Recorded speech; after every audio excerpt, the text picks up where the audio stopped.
Is the React Native styling ecosystem having its own identity, or it's trying to move closer to the web? I think so. I think React Native moves to the web. React Native is designed in a way that it can quickly or easily switch the renderer. And the idea behind the React Native is to share the code. And it's not a secret that most of the developers work on the web. If they want to try mobile, they have hard times if they don't see the similar patterns or APIs. So that's why, in my opinion, we see from the React Native core team, pull requests that add support for the web APIs. When it comes to the styling, I think React Native is gonna keep style sheet because this is like the barebone of React Native. And in my opinion, a lot of developers will stick to style sheet because they prefer style sheets over CSS. At the same time, I guess we're gonna see more CSS support from React Native, from Expo, from Uniwind, and from other libraries. So I can picture the following future that we're gonna have 2 or 3 options. We can use style sheet, we can use CSS or part of CSS syntax, and we can use Tailwind, which is actually the same like CSS, but actually it includes a lot of classes, a lot of utilities, so it's very convenient for the developers to use Tailwind. Hello guys, welcome to another episode on Talks with You Evergreen. So in this particular episode, we're going to be talking about Uniwind and Unistyles. And for this conversation, we brought in the author of this amazing library in the React Native ecosystem to come talk about it. Hi, Jacek. Hi, hello. Thanks for having me here today. Okay, so quickly, let's just jump into introductions, right? Before we go into the main conversation on the main reason why we're here. So just give us a quick introduction of yourself and what you currently do for people that don't know on the internet.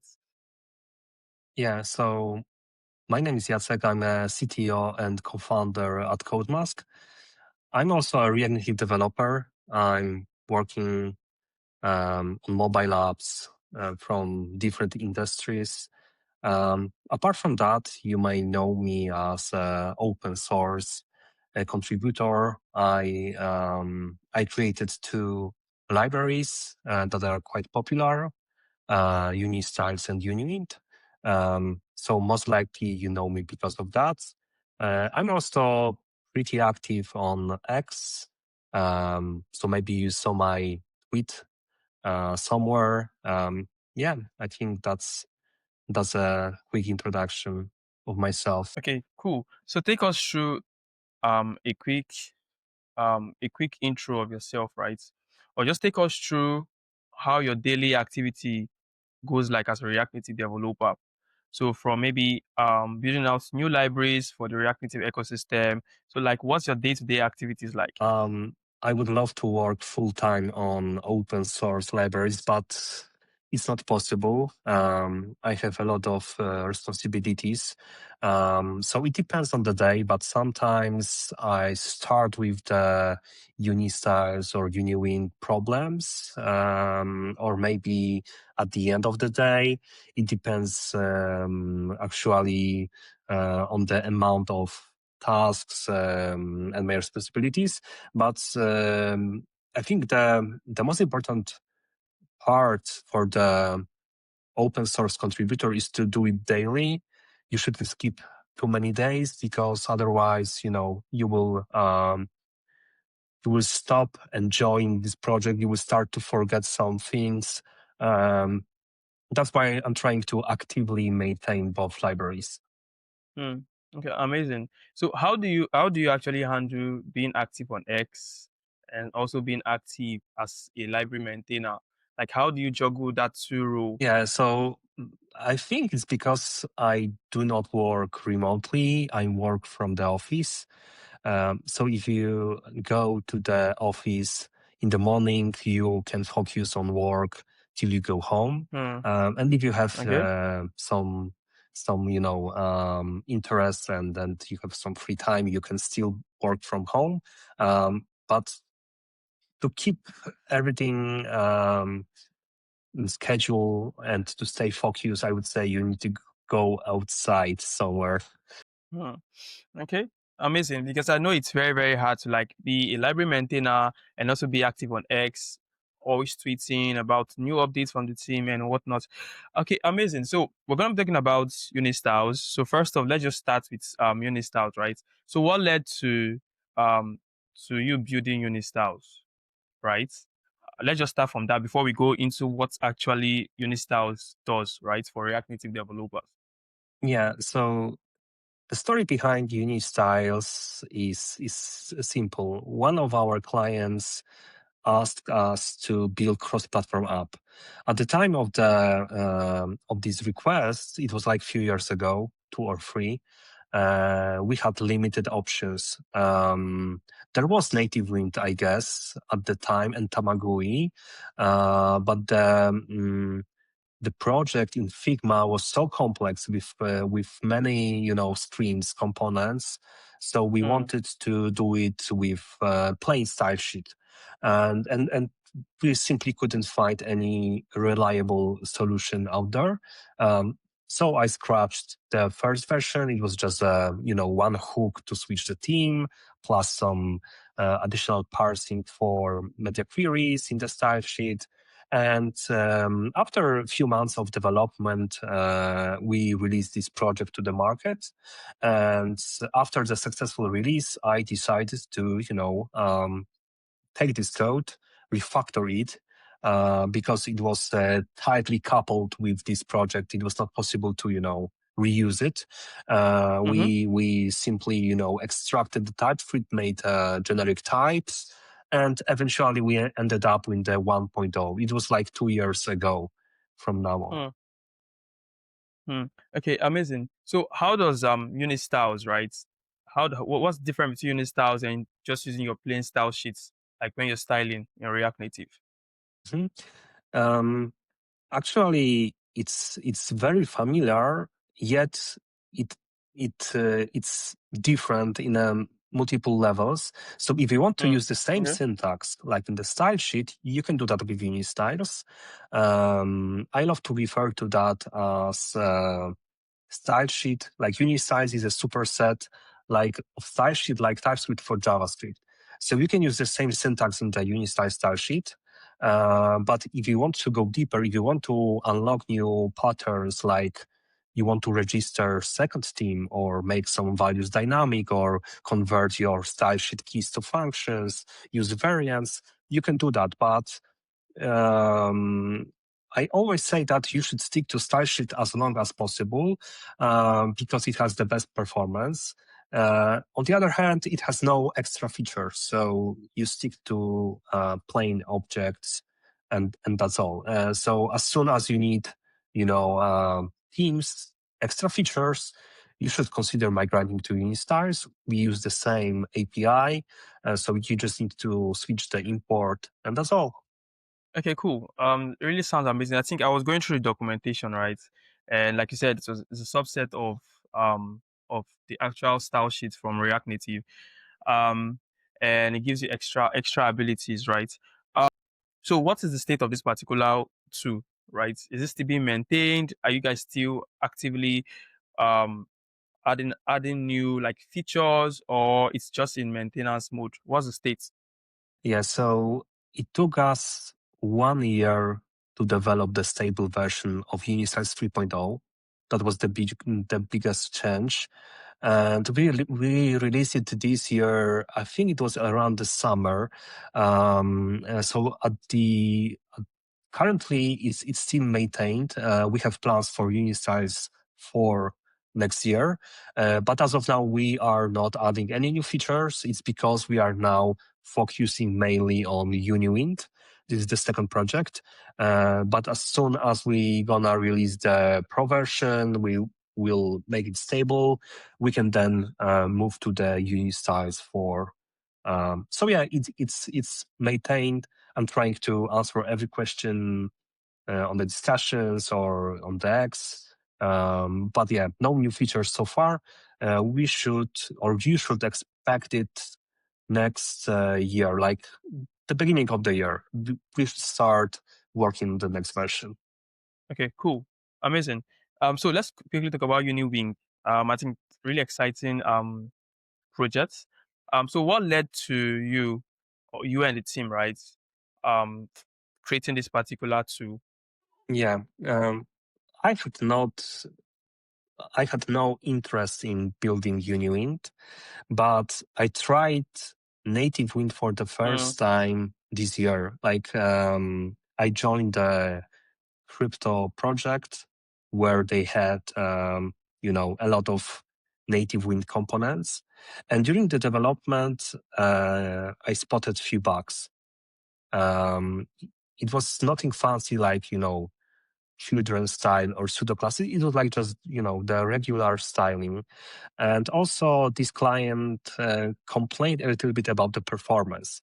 Um, so there is no other option. There was no other option than native wind back then. So we decided to maybe create something new, new alternative to native wind. Also, at the same time, I was invited to the React Native conference by Stack. It was in September.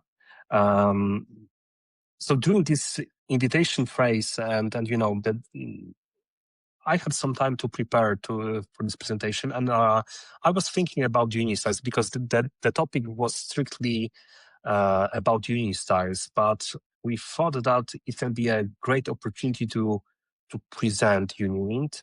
Um, so the story mm, is not like there is no alternative because native wind is a great alternative. It's very popular, but we wanted to build something by ourselves to make it faster, more reliable, and to just give community the second option. okay, cool. Okay, so the tagline, right, for Uniwing is the fastest binding for React Native, correct? Yes. Okay, so what does that mean? Like how did you guys come up with that tagline and what does it mean for the tool? Yeah. So it's a complex question because, as you know, we have two versions of Uniwind. We have one version that works in Expago, it's written in JavaScript, Mhm. and then we have this Okay. Pro version.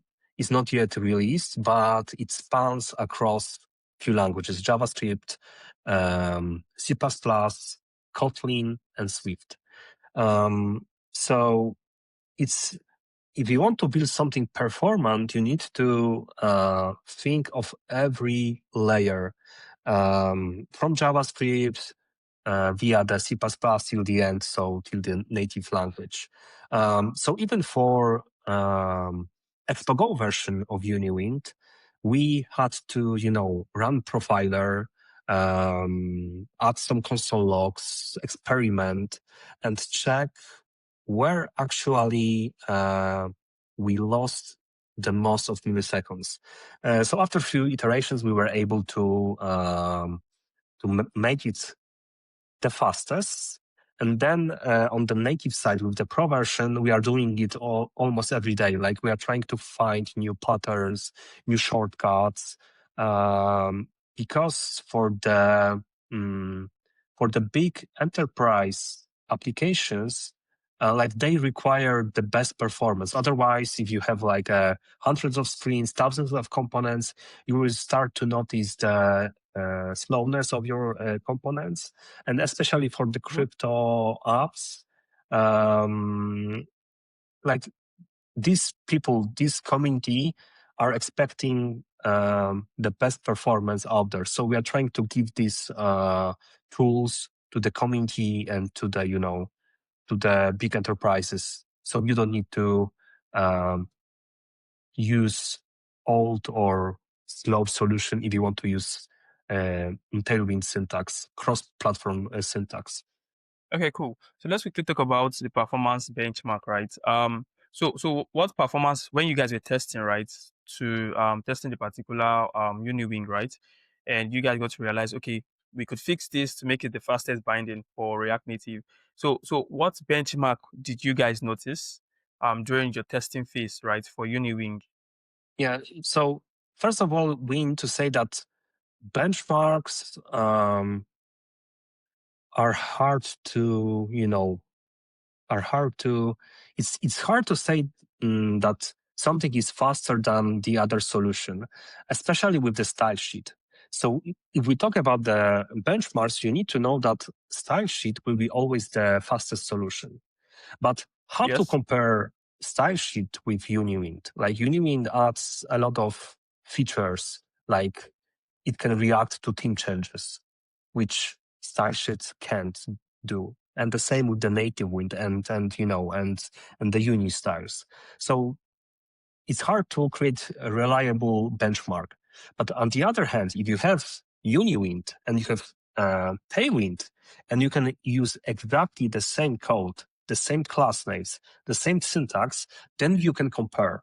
So I published the benchmarks, the public benchmarks, and we were trying to render 1,000 views with 1,000 texts with the same class names with no hacks, just, the same code for native wind and the same code for Uniwind.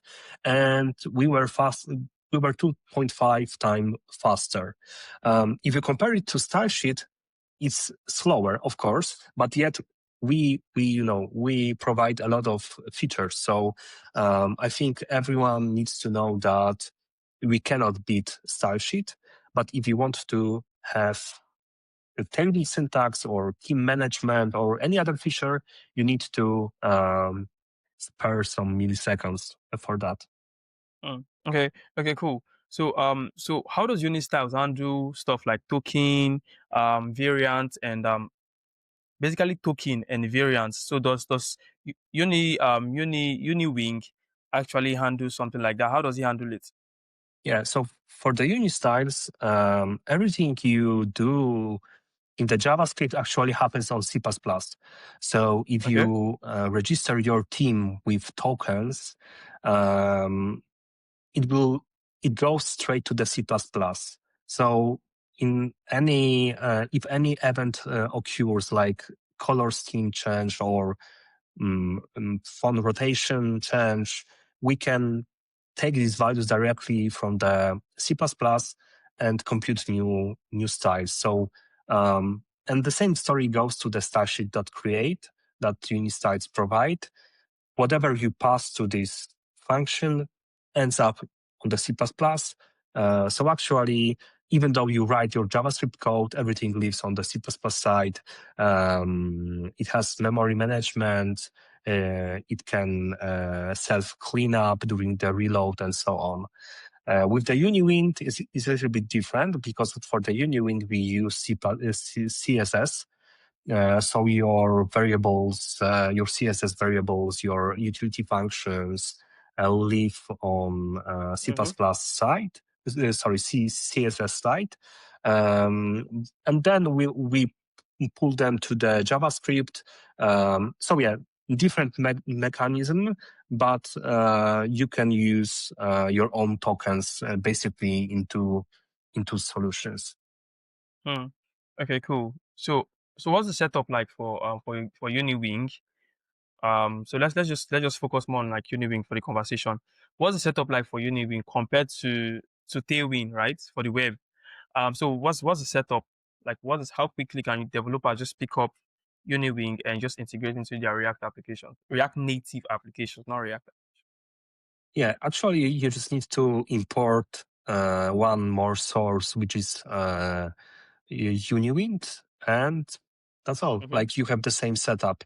The one thing we want to work on is to support other build tools like I don't know, Vite or RSpack to go out of Mm, the metro because currently, if you want to use Uniwind, you need to write your code in React Native. And we can change that in the future.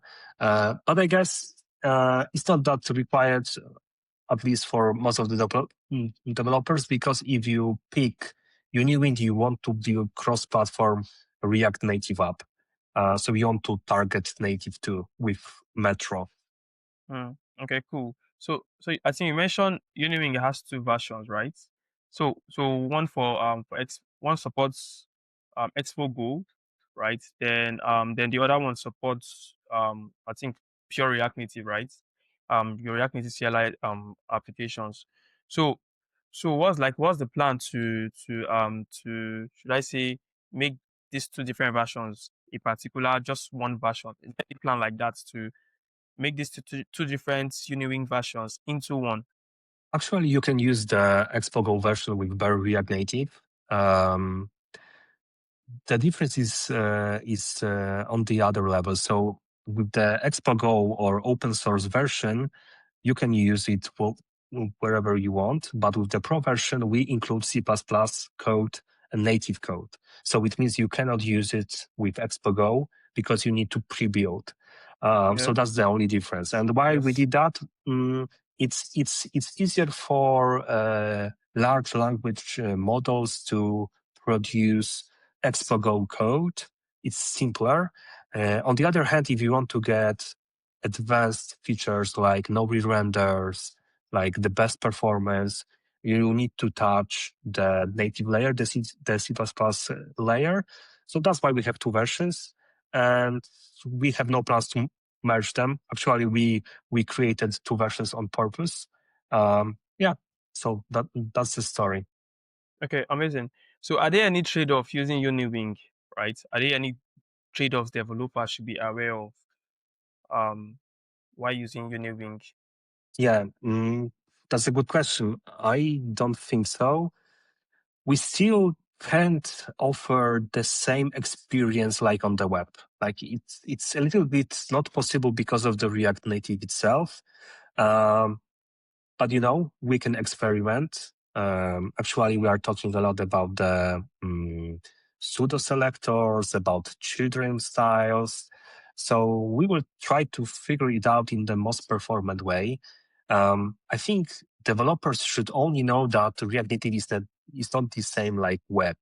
So we need to be Mm-hmm. aware that we don't have access to the browser, and this environment is a little bit different. But apart from that, if you know what to expect, I think you can get a pretty good result with Uniwind. Mm-hmm. Mm-hmm. Amazing. So now speaking about Tailwind CSS, right, on the web. So how does it seem actually keep should I say keep updated with Tailwind, right? Because I think Tailwind right now they are in version 4, and so how do you guys keep the updates with the Tailwind sim, right? Do you guys go together when they drop a new update, you update your own particular library um to to make use of maybe some new styles or new methods, right, or new class names and stuff like that? How does that collaboration works right now? So when we talk about such compatibility, we need to know about two things. The first thing is the major updates like Tailwind did with Tailwind 3 and 4, because they changed how we initialize, how we configure the Tailwind from JavaScript to the C++ Correct. to the CSS. Yes. So this is the biggest change. So that's why, for example, Native Wind is still struggling with the update. We could avoid that because we started from the Tailwind 4. So it was a little bit easier for us. So apart from these kind of updates, which breaks everything, and if we focus on the minor updates, actually every class that they add, we need to add by ourselves. Also, some classes won't be supported without third-party dependencies like Blur or Safe Area Instance. So if they Mm-hmm. release new class that adds new functionality, we need to add this class manually, add support manually. If React Native doesn't support that, we need to skip it or make it not available for now in React Native. Okay, amazing. So now we have native wind, we have Uniwind. So what do you think about the future of React Native? Is like for styling, right? The future of React Native styling. Are they going towards the web approach, or is the React Native styling ecosystem? Now, keyword styling, right? Is the React Native styling ecosystem having its own identity, or it's trying to move closer to the web? Well, what do you think? I think so. I think React Native moves to the web. React Native is designed in a way that it can quickly or easily switch the renderer. And the idea behind the React Native is to share the code. And it's not a secret that most of the developers work on the web. If they want to try mobile, they have hard times if they don't see the similar patterns or APIs. So that's why, in my opinion, we see from the React Native core team, pull requests that add support for the web APIs. When it comes to the styling, I think React Native is gonna keep style sheet because this is like the barebone of React Native. Mm-hmm. And in my opinion, a lot of developers will stick to style sheet because they prefer style sheets over CSS. At the same time, I guess we're gonna see more CSS support from React Native, from Expo, from Uniwind, and from other libraries. So I can picture the following future that we're gonna have two or three options. We can use style sheet, we can use Mm-hmm. CSS or part of CSS syntax, and we can use Tailwind, which is actually the same like CSS, but actually it includes a lot of classes, a lot of utilities, so it's very convenient for the developers to use Tailwind. But I guess we're gonna end up with three options out there. Mm-hmm. Mm-hmm. Okay, I think it makes sense for the ecosystem, right, to have different options, right? Amazing. Yes. So quickly, yeah. So where do you see Unistyles? Where do you see Uniwing? Like, what's the future like? Where's it heading to? Where do you guys see this particular? Because the tools are amazing, right? What is next for the tool? Where do you guys see the future like for these tools? Yeah, so I mentioned three options, and we already delivered two options.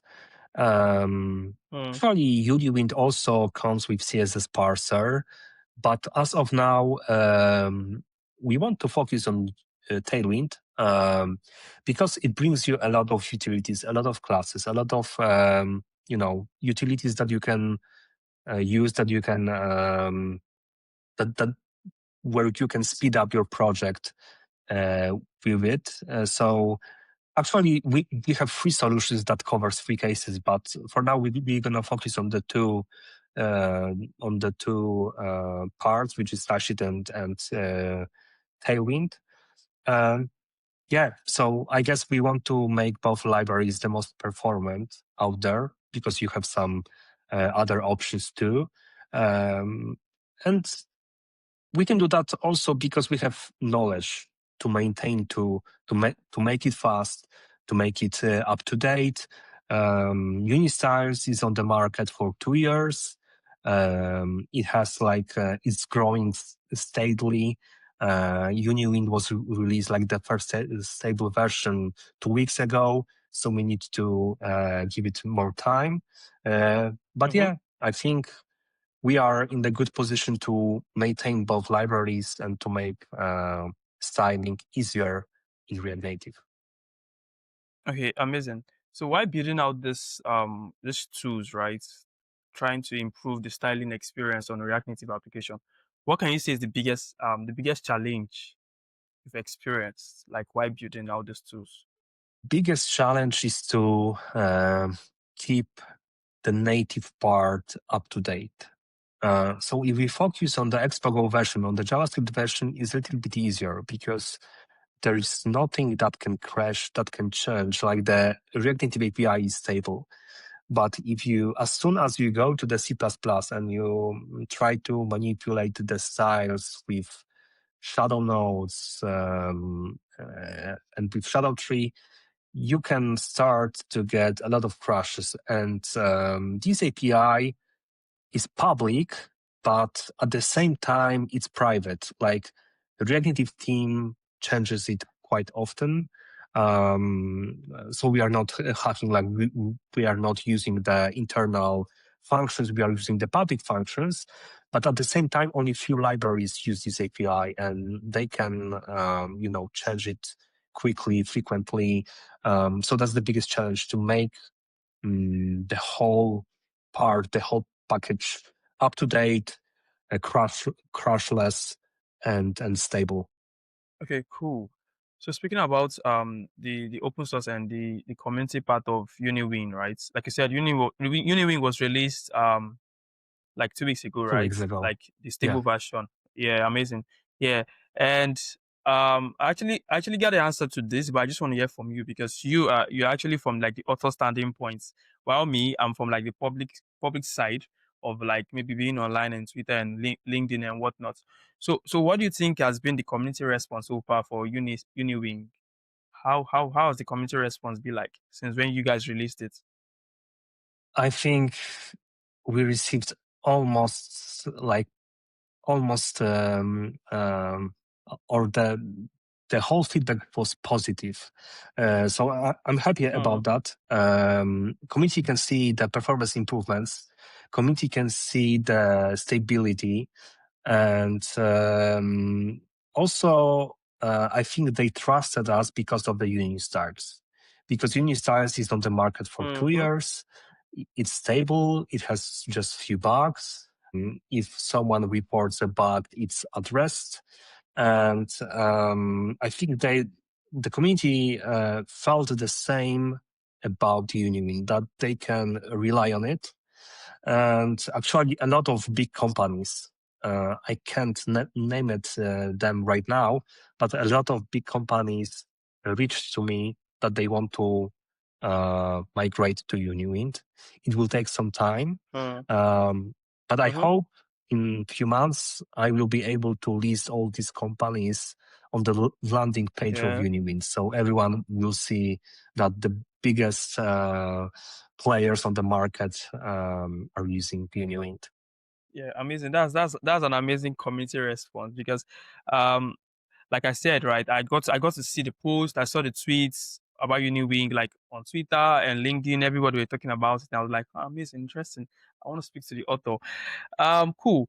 So, um, so what's your approach to maintaining open source projects? Right? Like, do you have an approach? You've been maintaining open source projects for a while. How do you handle the approach of handling and also growing open source projects? I think, first of all, you need to have a problem to Hmm. address. If you don't have a Okay. problem, I Okay. think it's hard to, figure out the new library that will be popular. Actually, I guess most of the libraries out there were created because developers had some kind of problem. Um, if you take a look on Correct. the crypto app, you can see that, for example, we need some crypto functions that are slow in JavaScript, or maybe some charting libraries that we missed. And the same goes to the styling. I also created Unistyles because of that. And I also created Uniwind because of that. There's a problem, we need to solve it. Uh, if we do it, we have a great open source package. Making it open source Mm-hmm. also helps the project because more developers can spot different bugs because they use your library differently. Um, so I would say everyone should try open source. It's not easy. It's not rewarding Mm-hmm. when it comes to the money. But if you use this solution by yourself and you build it for your clients, then it will play out, and you will have something special on your GitHub that everyone knows. Okay. Amazing. So how can developers get involved, right, with what you guys are doing at Unistyles and Uniwind? How can developers contribute? How can they get involved with the open source projects? I think it's the same story like with the React Native. If you found a bug, or maybe you want to see some kind of improvement, you can, of course, Mm-hmm. ask maintainers if they want to introduce a new feature or something. But what I'm trying to say is that you should try to fix bugs by yourself, because a lot of developers out there are trying to report issue in a wrong way. They're not trying to even create a reproduction. Um, but if you are in my shoes, you know that without the reproduction, it's hard to help someone, because you need to spin up a new project. You need to, Yeah. prepare the reproduction, try to, figure it out.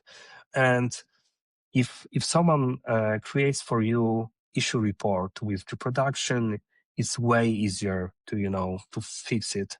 But on the other hand, this developer could also try to fix this issue by himself. He can reach for help, or to clear some kind of, I don't know, mysterious or weird black box code. But yet, I think more developers should try to fix something, or to at least send issue with reproduction. It will be much easier. Mm. Okay, amazing. So, are we expecting anything new from you in the future or in the nearest future? I think you mentioned Uniwing. You guys are working on the pro version, which includes like some more high level languages like C++ plus plus and Kotlin and whatnot. Apart from that, is there anything we should expect from you? Maybe open source tool, or is there any plan like just keep us? I just wanna. This is a curiosity question, right? Just to keep our mind busy and what we should expect in the future from you and the team. Yeah. Yeah, so I extended my schedule because of the Uniwind, and I don't have like any new magic project out there.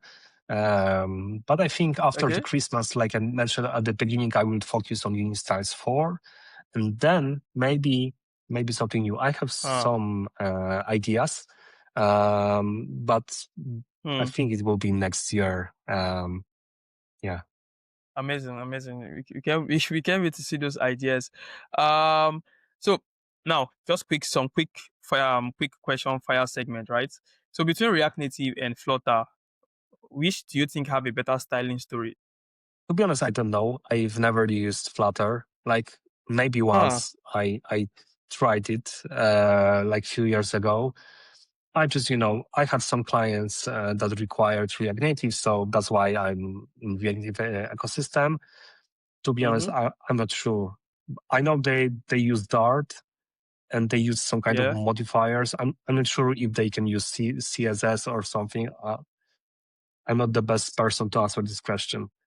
Okay, amazing. So recently, what tool have you actually used that made you very, very impressed in the last, let's say in the last few months? Can you just mention what tool has made you very, very impressed? Yeah, for sure, it's React Native Nitro modules. Um, I know what Mark did underneath, and I really appreciate his approach to or for building like the native modules. Um, he fixed all my problems, tedious tasks while I was building the native modules. And if you go and check the source code of Nitro modules, you will see that Mark has great knowledge about solving this particular problem. So I'm still impressed because of that, like because of the Nitro modules. And the one, the biggest advantage of Nitro modules, if you use Nitro modules, is that you can, of course, generate your native code from the TypeScript and so on. But for me, it's that you can use type safe values across all languages, from JavaScript to the end to the scripts of Kotlin. So for me, it's the biggest game Hmm. changer. And actually, in Uniwind Pro, everything is typed. Like it's fully type safe from the beginning to the end. Amazing. Just one advice you're going to give out to developers that are looking to build open source tools, right? because I know there are a lot of developers that want to build tooling for the React Native ecosystem, developers that want to build tooling for the web, or for the servers and whatnot, right? Is there just one piece of advice you've gotten or you've gotten to experience or you want to share with the audience in the past years, like from your own personal experience, right, for open source builders? I would say discover your problem, don't give up, and make it the best. Like that's the whole story. If you want to create something, it must be Mm-hmm, the mm-hmm, best, because otherwise it mm-hmm, will be somewhere there on the mm, GitHub, and it will be forgotten. But if you create something different, better, faster, I don't know, smaller, it depends on the problem, then more developers will pick it up and it will be more popular. mm-hmm, Um, but it will take some days, weeks, months, maybe years. So that's why you shouldn't give up. mm-hmm.